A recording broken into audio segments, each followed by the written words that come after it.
Hello and welcome to Talking Sense, a Pittsburgh Works Together interview series featuring our region's most influential leaders. We'll get their perspectives on jobs, the economy, and other topics vital to Pittsburgh's progress. I'm Kelly Brennan, and on today's episode, I speak with Justin Ladner, president of Pennsylvania American Water. From pipeline upgrades to meeting the evolving needs of communities and businesses, we cover how American Water keeps life flowing. We hope you enjoy this insightful and informative discussion. Justin, thank you for joining us today and for coming in for this interview. Maybe we could start by you simply telling us more about Pennsylvania American Water. Sure, Kelly. Thank you for having me. Of course. I would love to share a little more about Pennsylvania American Water. We are the largest water and wastewater provider in the Commonwealth. And we serve nearly 2.4 million Pennsylvanians, roughly 20% of the population. So think of 1 in 5 homes, we're touching their water or wastewater service. And a large part of that service territory is out here in Western PA and Allegheny County, Washington County, Butler, to name a few. And we have 1,200 team members that we rely upon to serve that very important need of clean water and reliable water to those 2.4 million Pennsylvanians. And a lot of those folks are out here. And we have a headquarters in the Green Tree area. And this is a place that we love to serve and is a rich part of our over 100-year history of Pennsylvania American. And with that history and all the people that you are serving, I understand that upgrades are always necessary, right? So upgrading the water lines in many parts of Pennsylvania is going on, including right here in the Pittsburgh area. Can you describe a little bit more as to what exactly these upgrades are and why are they needed? Sure, Kelly. Infrastructure, it's maybe not as flashy as things like AI, but it's extremely, extremely important in the water and wastewater business. And a lot of folks don't realize it. It's kind of out of sight, out of mind. When you think about Pennsylvania American Water, we have nearly 12,000 miles of main in the state that we're responsible for. Wow. So when you think about going across the country, that's almost 4 trips across the country. And we are responsible for making sure that main is replaced in a timely manner to avoid main breaks, things like that, interruption of service. But that's just one aspect. In addition to all of those mains that are out in the system, we've got water treatment plants. The Hayes Mine plant is an institution in this area, and it's very old and it requires constant investment. So when you stop and think about that, the challenge is immense. And you look at our investment in the state of Pennsylvania, 670, 700 million on an annual basis. And here in this area, specifically, the Beck's Run Road. I know that's a very important thoroughfare. Yes.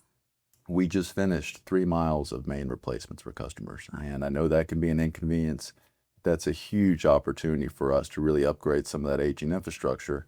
And it's putting people to work. And, that's an important part of our partnership with Pittsburgh Works Together, skilled labor and things like that, of which that project, we were able to do a lot of good work. Well, and you're already touching on my next question when it comes to just the economic impact. As you're making all of these upgrades, what is that impact both for the short and the long term? Sure, and that's the thing with infrastructure. You've got to make near-term decisions, but also never sacrifice the long term. And in the example I just gave you about Beck's Run, you think about that project as roughly $34 million. On average, for every $1 million of investment, that's 15 jobs. And when I go back to the Beck's Run project, I think we employed over 70 skilled labor union team members, both from the laborers, local 1058. The operating engineers are very important to us, local 66. And those are good family-sustaining jobs here in the local community. And then in addition to those skilled labor jobs, we had several trucking positions that, while we're non-union, over $1 million in wages. And for those 2 labor groups that I mentioned, over $3.5 million in labor wages on that $34 million project. Wow. Now, what about just expanding Pennsylvania American Water's footprint? Can you highlight some of the recent acquisitions? And then ultimately, how are the customers going to benefit from that? Sure, I'd love to, because one of the challenges with investment. Well, let me take a step back. Sure. So, I love the state. Learning more about it, the Constitution says that every Pennsylvanian is entitled to clean air, pure water, and the preservation of the natural resources. That pure water piece and preservation of natural resources is a challenge in Pennsylvania because we're so fragmented. And what I mean by that, there's 1,800 community water systems in Pennsylvania. Okay. You think about your electric or gas utilities, it's a handful. So it's very fragmented. One area where we're able to help communities is come in, be a solution provider when they say, I can't do that main break replacement. I can't continue to ensure that things like PFAS are not going to contaminate the water. And one good example out here is the Butler Area Sewer Authority. And Butler County, we already serve the water for that area, have for a long time. That community, that mayor said, you know, I'm not in the sewer business anymore. It's hard, all that investment. We're not in a good position. We don't have the expertise. And so he raised his hand and we said, we'd be happy to help you. There's a lot of synergies because we already do the water there. Mm-hmm. And we've been able to make over roughly 15 million in investments in just 1 year. We just got a Pinvest loan to do a $20 million wastewater project to help them get out of non-compliance with the Department of Environmental Protection. So when we talk about customer benefit, we're making sure that those watersheds and their sewer systems are actually compliant with the environmental regulators. And we've got the investment access to capital to do that in a timely manner. That's wonderful. Thank you for taking the time to share that. Now, in previous episodes that we've done with this podcast, we discussed some of the concerns with the electric grid and really just the demand and that increased appetite for electricity. What about water?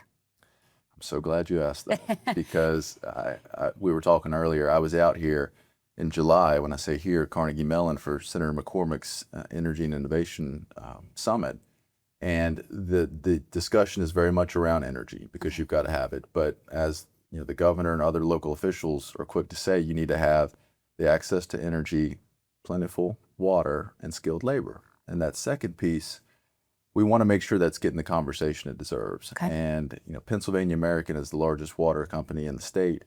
We feel like we're in a great position to kind of help with that expertise. And Pennsylvania is well positioned. We do have good supply of water, but you still need to have that conversation with the developer, the community, the environmental regulator, and certainly the Public Utility Commission on how to do that in a responsible manner so that customers aren't stuck with costs that they shouldn't be paying for investment that's not needed for them, as well as making sure that their water quality is not negatively impacted. And you know, we're at the forefront where there's been 2 Senate Policy Committee hearings in the state of Pennsylvania.